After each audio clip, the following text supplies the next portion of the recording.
तो guys simply हम इस ड्रोन में 2200 kb का BLDC मोटर का यूज करेंगे। चलिए मोटर को असेंबल कर लेते हैं।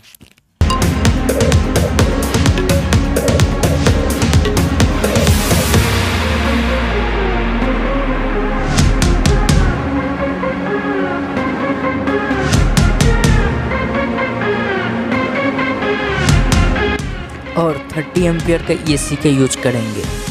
चलिए AC को भी मोटर से कनेक्ट कर देते हैं।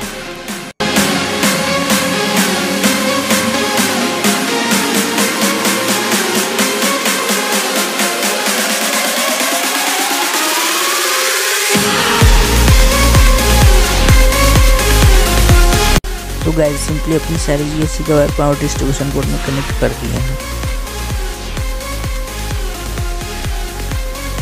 तो गाइस सिंपली हम इस ड्रोन में KK 2.1.5 फ्लाइट कंट्रोलर का यूज करेंगे।